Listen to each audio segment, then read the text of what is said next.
Welcome to Real Estate Radio Live, an informative and engaging podcast discussing everything you need to know about the world of real estate. Your host, 𝗘𝗀𝗁𝗘, provides you with insight and guidance on how to buy, sell, finance, and invest in real estate. He also offers real estate tax management strategies, new construction advice, home improvement tips, and much, much more. And now, to guide you around the world of real estate, here's your host and Real Estate Radio Live team leader, 𝗘𝗀𝗁𝗘.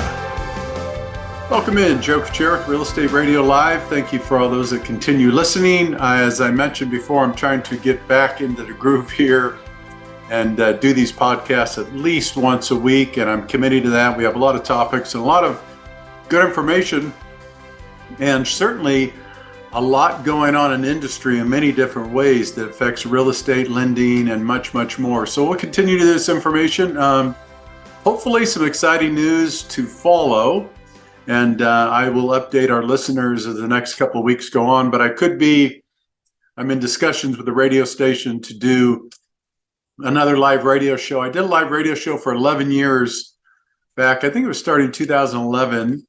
And then stopped doing the live radio and just continue to doing the podcast, which is great. So I won't stop the podcast, but the good news, if I do continue or if I do start up the live radio show, it'll be exciting because I could do the, a live radio show for 1 full hour, and then that will become or about 45 minutes to an hour, and that will become the podcast. So I could just get more reach in the Bay Area, and with these multiple radio stations, hundreds of thousands of people to reach in one segment. So I'm looking forward to that. Exciting. And I'll keep those posted as we go along. Before I get started on our topic today, which is the dream for all, we've been all waiting for this, speaking of all, for a program like this to be launched in California, and that is 100% financing for first-time homebuyers. I'm going to go into details of that in just a minute. So for those just tuning in or have not listened to the program for a while, anything and everything real estate, we talk about anything related to real estate financing, accounting, financing, buying, selling, accounting, anything really associated with that. We also do segments on giving back.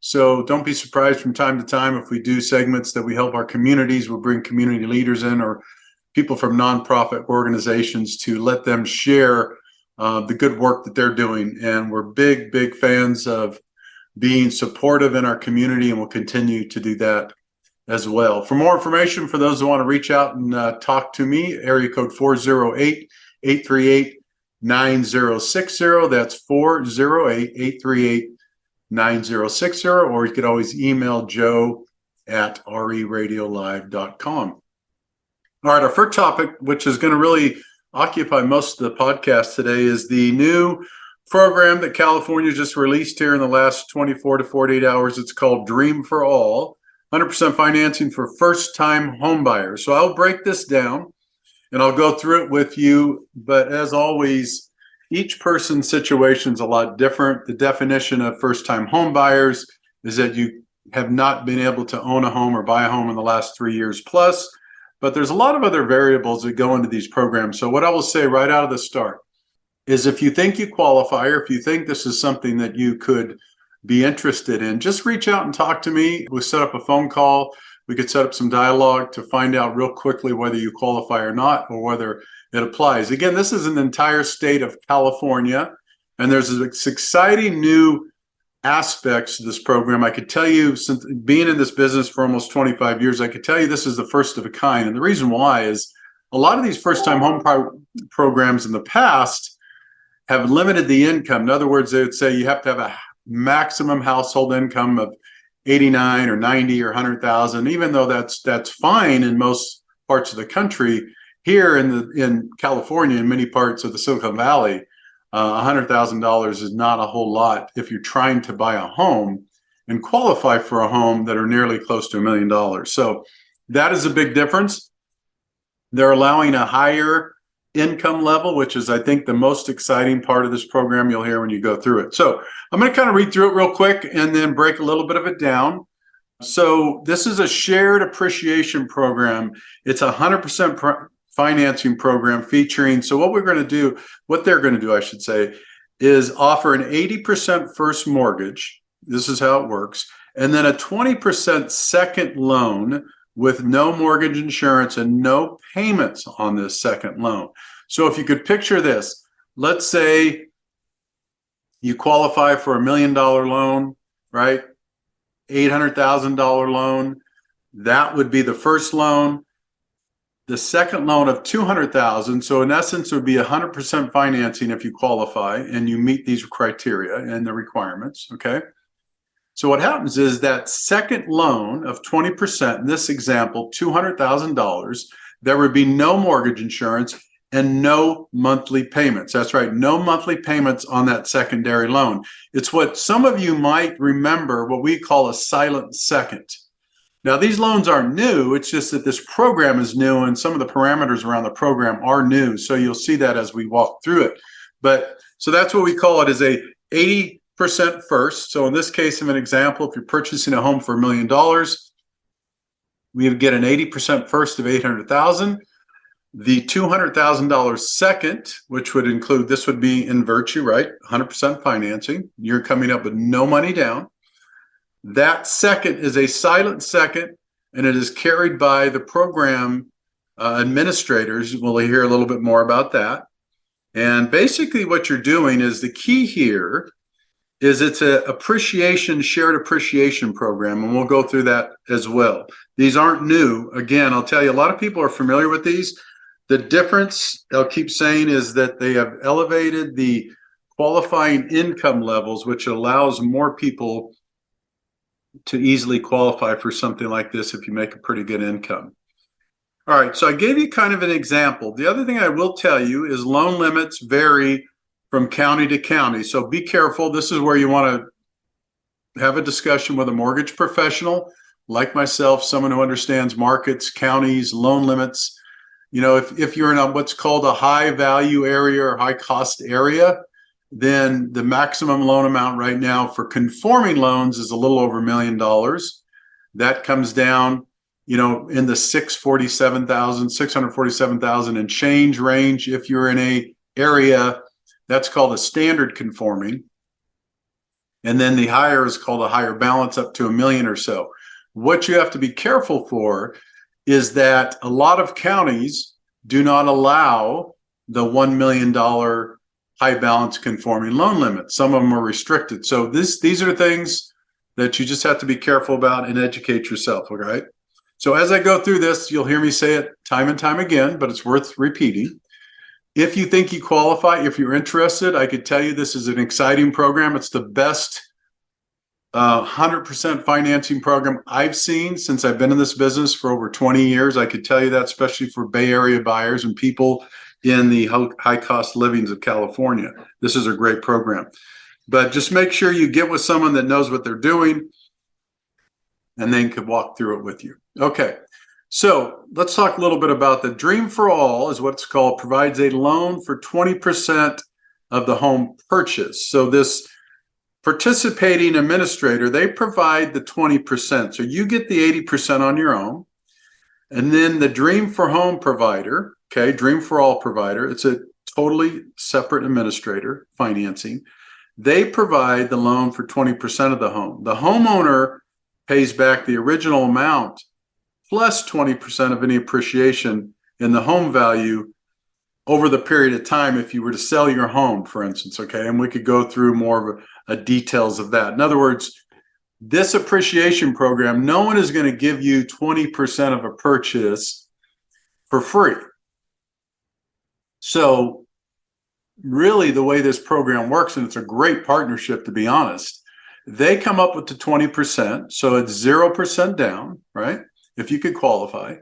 And then over a period of time, when you sell the home, at one point, you will have to pay equity. Let's say you make, you know, $300,000, $400,000 in equity when you sell your home. You're going to have to share that equity with the provider and the company, the Dream for All administrator that's providing that 20%, if that makes sense, I hope. So in other words, this is a participation with financing that allows you to 100%, but is not free. You do not have to make monthly payments on the second 20%. You do have to make your payments on the first. In this example, you get an $800,000 loan. You will have to make the payments on the $800,000 loan in this example. You would not have to make the payments on the 20%, $200,000 loan, okay? No mortgage insurance. So those payments are just delayed. Basically, there's no payments on that 20%, okay? Now let's go through some of the requirements. So the requirements are as follows. First-time home buyers not allowed and occupied their own home in the last 3 years. Okay, so there's the requirement I discussed a little bit when I opened the show. So what qualifies as a first-time home buyer? This is a person that has not owned and or occupied their own home in the last 3 years. So if this is you, you qualify for that. Occupy the property as a primary residence. Non-occupant co-borrowers are not allowed. Okay, so that means you cannot add a parent, an uncle, an aunt. You cannot add them. You have to qualify on your own. Okay, and it has to be a primary residence. In other words, it cannot be a second home, a vacation home, cannot be a rental property. This is for your primary resident only, as we discussed. Must complete 2 levels of homebuyer education counseling and obtain a certificate of completion. And we could go through more information on that. Through an eligible homebuyer counseling organization. So basically, you have to go online, register, complete a program, get some education, get a certificate. You have to go through some counseling because the important part of this is that you clearly understand what type of program you're getting into. Similar to like a reverse mortgage. A lot of people have taken advantage in the years past of the elderly and senior citizens with reverse mortgages because they did not have mandatory counseling set up as part of that program.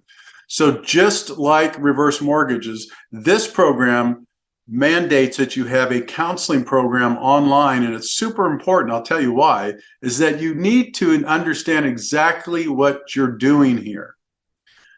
If you run into someone that's really just trying to make a quick sell and make a commission and they don't really care about educating you, these are the type of people you want to stay away from. It's about education and information. Once you become educated, you can make an informed decision on if this program is right for you. Okay, so you have to go through that. You have to take care of that. It has to be approved. Now, the ADUs, granny units, in-law units may be eligible, but again, that depends. These are all based on property type, your square footage on their lot. There's a lot of stuff that goes into that. Manufactured housing is permitted. This is good news because a lot of manufactured housing now, it's a very popular model now. People are going to that. So that looks like it is permitted under those programs. Condominiums must meet the guidelines of the first mortgage. So really what we're talking about here, ladies and gentlemen, as you listen to this, I can tell you this is an outstanding program. This is a quick overview. This show is meant to give you kind of a quick summary and give you some basic education and information to get you started on this journey because I think it's super exciting. Do me a favor, if this doesn't apply to you, if you're listening to this podcast, forward it to your friends, coworkers, relatives, family members, loved ones, anything, because you never know who could qualify. And I will tell you that I think I read somewhere as part of this, let me see, I think they're allowing up to 300 million as part of this program. So what that means is I think the state of California is basically has a fund of 300 million to provide for this. That may sound like a lot, but it's not. I mean, if you think about it, there's 40 million people in the state of California. Now, not all those 40 million people are going to go get good homes, but 300 million is not a lot of money. So I would encourage you to act quickly on this if it's something you want to consider or qualify for. 300 million, really, if you just break this down, let's just say, let's just do some simple math that may make sense here, okay? Let's say that the average loan that people borrow in California is $500,000. Now, I think that's low, but let's just say that's the case, okay? So if that's the case, And if that was the average loan amount and the maximum fund that they're using to fund and provide for this program is 300 million, right? So that, to me, it sounds like that would be about 600 people, well, it's going to be a lot more than that. So the key here is, as I'm reading this, and I'm getting it hot off kind of the wire, so there's a couple of things that may change as I'm reading through this. Now, that says here, as I read along, that they could be increasing that funding, and the funding could be like a phase 2 of that funding. So I want to be careful about the amount of money. All I can tell you is that they said that there's 300 million initially that's earmarked for this program. Okay, it sounds like a lot of money, but it's not when you have thousands of people out there trying to buy homes this way. That's all I could tell you. It's that simple. And it looks like they are going to have a phase 2 program. So maybe if it's popular and it seems to be working well, then they're going to allocate more funds. And that could be the case for sure. That could be the case very well for sure. So this is a great program. I could tell you that if I were a first-time home buyer, I would be looking at this seriously. And the reason why I could tell you it's going to be so popular is that you don't, in the certain areas, you can make up to $200,000 to $300,000 a year as a household income and still qualify for this. That's right, $200,000 to $300,000 as a household income, and you could still qualify for this 100% financing. That is the major difference in this program than programs of the past. Programs of the past, first-time home buyers, it was very restrictive. They'd have income levels so low that people living in the Bay Area had a hard time qualifying and taking advantage of those programs because, again, I hate to say this, but most of you know this if you're living in the Bay Area, $100,000 or $90,000, it's a good income. But unfortunately, here in the Bay Area or many parts of California, it's not a good income if you're trying to buy a home. So the fact that they're raising these to $200,000 to $300,000 for household incomes is very encouraging. I'm excited about this program. I think it's the best that I've seen since I've been in this industry over 20 plus years. So I would encourage you, if you're interested, to reach out and contact me. We could talk about it, find out, and to get started right away, because that 300 million will probably go pretty fast for the people that are qualifying for this. That's another thing I will say that I've seen happen in the past. I've dealt with a lot of county programs, silent second programs, first-time home buyers. I could tell you 15 to 20 different programs in the last 20 years. Here's what I know for sure. The programs run out fast. Most people, when they find out about them, they get started. They fill out their applications, they get approved, they get their certificates, they get started, and before you know it, the funding runs out. So I would encourage you to get started on this and jump on this as soon as you can if you are some people that are qualified or interested in doing it. It's a great, great program. I'm going to give you kind of a quick update on rates, marketplace, real estate market, primarily the Bay Area. That's what we focus on, or kind of a macro view is, in general, United States, what's really interesting in most markets, inventory is still very, very low. So some people might be saying, or you might be hearing in the news, that the housing market is suffering because interest rates are high. That's not necessarily true. Now, did interest rates go up quickly all of a sudden, almost overnight? Yes, that's true. Did it make some people nervous? Are people pausing because of interest rates being higher? Yes, they are. But I could tell you the single biggest deterrent, the single biggest slowdown in housing and the real estate market right now is the lack of inventory. It's lack of inventory. In most popular areas, especially with strong jobs, we're struggling with inventory.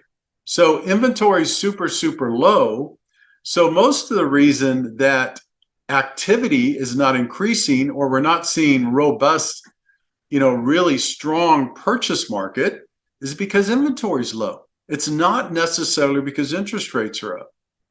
It's a little bit of that, don't get me wrong, but I would guarantee and bet anyone, anything, being in this market as long as that I study this every day, I'll give you an example. Like in Santa Clara County, I could be off a little bit, but let's say we have, I don't know, 1,000 homes. Let's just say that I could be off for a couple hundred. I don't know. Let's just say, for example, there's 1,000 homes on the market, inventory in Santa Clara County. I could tell you that's very low. I could tell you as low as 400 or 500 or 600 several years ago. I can tell you, let me tell you what the average over the last 50 plus years, the average, what we call a normal market in Santa Clara County, if we're at a normal market, we have about 3,500 homes on the market in Santa Clara County alone. So if we're about 1,000 or 1,200, you could just look at the numbers and understand inventory is so low, it's limiting the opportunities for people to buy. Supply and demand 101 would tell you, show you, and indicate is what's going on here. I know there's a lot of people out there that are willing to buy and would like to buy, but I can also tell you there's not enough inventory out there. And this is also why people are scratching their head going, well, wait a minute, Joe, what? I don't understand why with the rates this high and the markets, we're hearing in the news that the housing market's suffering and all the gloom and doom, then why is it around the corner? My neighbor's house went on the market for $1 million and ended up selling for $1.1 million and there was 20 offers. I'll tell you why. It's what I just talked about preceding this. It is because inventory is so low. So for the people that are participating in the buyer's market right now, there's less inventory, there's less choices. So you're going to have more people interested in that home, in that property because of that fact. So that reason alone is the reason why you're still hearing about home prices being bid up and multiple offers. I could tell you this with certainty, because I've been through this. If we fast forward 6 months from now, and let's just say, I'm not going to say this is going to happen, but if we fast forward 6 months from now, and let's say instead of 1,000 homes on the market in Santa Clara County, let's say there's 3,000 homes on the market, okay? I will guarantee you, you will not have homes being bid up 20, 30% over asking. I will guarantee you, you will not have 20, 30 people standing in line to make offers on that house. It won't happen.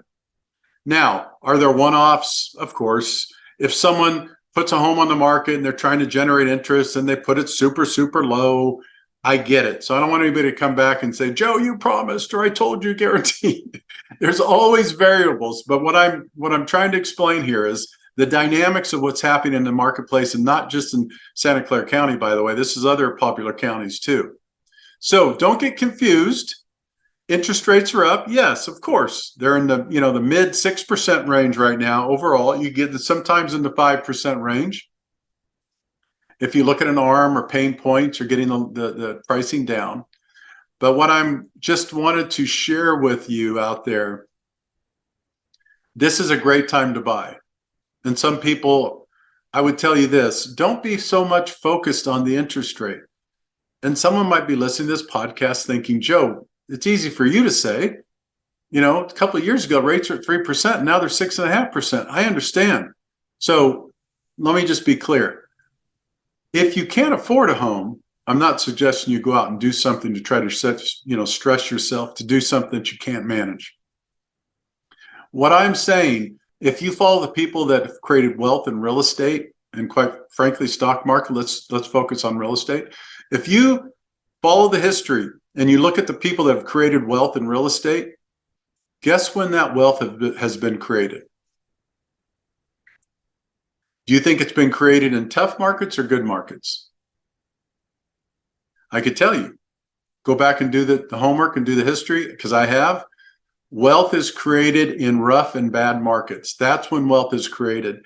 And then people have patience to hold. They don't sell. They hold on to their real estate, and that's how wealth is created. And I'll give you an example. You buy a home today and you're not real happy, but you get this home for $1 million and you get your interest rate 6.5%. You're a little pushed out of shape because you think, you know what? I love the home. I got it at a good price. I want to live here. I love this place.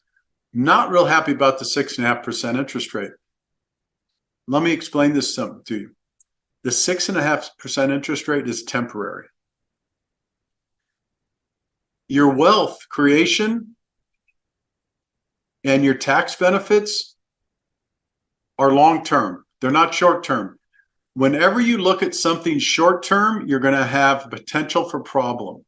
I don't care if it's a stock, a piece of real estate, education, whatever it is. Whenever you're trying to get a quick fix or think that you're going to get rich overnight or make some deal that's going to magically flip and change your life overnight, like some people are lucky that way, but for the most part, I could tell you that you read any books and you understand the dynamics that people that have created wealth long-term, it's because they buy and hold, and they create asset class, right? So they buy properties. Let's just, in case this is, right, residential real estate, could be commercial. You buy this property for 6.5% interest. You buy it. 2 years from now, rates come back down to 4%. You refinance down to 4%, and you make the huge adjustment on your payment. Now your liability comes down, but you still have your appreciating asset. You still have that asset, that home, that property that is not only a tax benefit, but is appreciating asset over the years. That's how wealth is created. I'll give you another example. I just looked at a study. I just did a review of a study of the last 50 years. And this didn't surprise me at all, but I needed to do the study anyway. It was a study of hundreds of people that have bought real estate, bought and sold real estate, and acquired real estate over the years. And there were some formulas in there, but I'm just going to summarize it for you. The people that had done the best over a 25 to 30 year period plus were the people that bought in the worst markets and the highest interest rates. That's right. Were the people that bought in the worst economic times and, for the most part, the highest interest rates. Okay? Keep this in mind. And the reason I say this, let's not forget, we all took advantage of the 2.5%, 3% interest rates. Believe me, I did. Thousands, millions of people did. And that's wonderful. But you know how many times that happened? You know how many times interest rates dropped that low in the last 50 years? Once. Once. So you have to ask yourself, if a dynamic in a cycle happens once in 50 years, where do you think the wealth was created? Do you think it was created in that 1 year? Now, someone might say, well, Joe, what if in 2020, when rates were so low, someone bought 10 properties and kept them for the last 20 years? Absolutely. Genius, right? If they do that, that's fine too. But we don't know that for another 10, 15, 20 plus years. What I'm suggesting, what I'm telling people is that any kind of investment, any kind of wealth that's created is a long-term approach with the vision to monitor interest rates and get lower interest rates when the market dictates. Don't wait for the interest rates to get rock bottom and then go house shopping and home hunting. And let me tell you why, if you haven't already figured it out. I've seen this before, ladies and gentlemen, and I'm passionate about it, and I'm going to share it with you, and I hope that people understand this because I've seen it and lived it. I'll give you another example. If you have a home right now you absolutely love and it's $1 million, and again, I'll use that example, and you're paying 6.5% to 7%, and you're just rubbing your forehead going, oh my God, I can't, man, why didn't I do this when the rates were 2.5%, 3%? I don't know what to do. Okay. What I could tell you for sure is this. In a normal market, you wait and you look at that same home, and let's say you wait and you say, I just don't want to pull the trigger, but you love the home. You wait 2 years, and if rates were to come back down to 3%, let me tell you something. That home is going to be worth 20, 30, 40% more. It will go on the market and be paid for 20, 30, 40% more than it is today.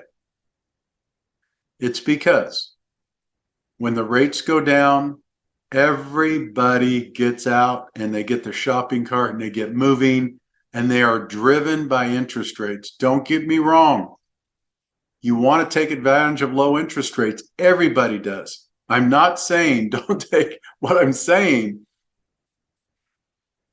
Don't wait to start your investing future, and don't wait to start accumulating assets and wealth only based on interest rates. The reason that won't work is because historic interest rates only happen because of the word I just used. Did you hear the word historic? Historic means it comes around very rarely. So don't make that mistake. If you wait for interest rates to hit rock bottom, you could wait another 7 or 8 years. And in that 7 or 8 years, that house you would have bought 7 or 8 years ago could have appreciated 5, 10, 15, 20%. And that's not including the tax benefits you would have realized. I explain this because I'm passionate about it. I'm excited about it. I've seen it happen, not just with myself, but I could tell you I work with thousands of people over the years that own. I've worked with people that have one small home, and I've worked with people that have hundreds and hundreds and hundreds of doors or units. And I've seen the difference. And here's what I'm here to tell you, and I'll finish up the show, is that if you could afford it any way possible, people ask me all the time, Joe, is now a good time to buy? And I said, yes.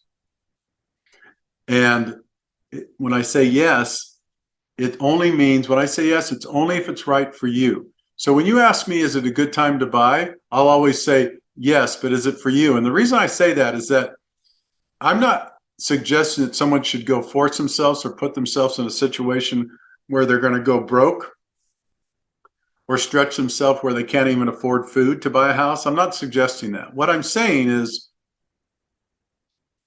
if you look at a long-term approach with real estate, it's always a good time to buy if the time is right for you. That's what I would tell you. And that's really my point. All right. All right, we're going to wrap things up. Next week, we're going to come back and talk a little bit more about the banking debacle, some of the updates. I'm going to have some more guests on. They're going to offer some more insight and more details and expertise about what's going on with the banking industry. We're going to talk a little bit about First Republic. We're going to have some guests in that talk about that as well, that could go in depth and are a lot smarter than me, that could give us some insight into what's happened and what might be happening in the near future. All right, for those that want to reach out and talk about this program or anything else, if you need a real estate agent, if you need a CPA, if you need a financial planner, any of those, we have partners and people that can help you with all this. Just questions at all, 408-838-9060. That's 408-838-9060, or you can email me, joe@reradiolive.com. Thank you again for those that are tuning in, and be sure to share this podcast again with friends that might be interested. Until then, look to see you next week. Take care and have a great rest of the afternoon. You've been listening to Real Estate Radio Live. For more information on today's program, visit 𝗓𝗡radiolive.com. That's 𝗓𝗡radiolive.com. Subscribe to our podcast. Discover more at 𝗓𝗡radiolive.com.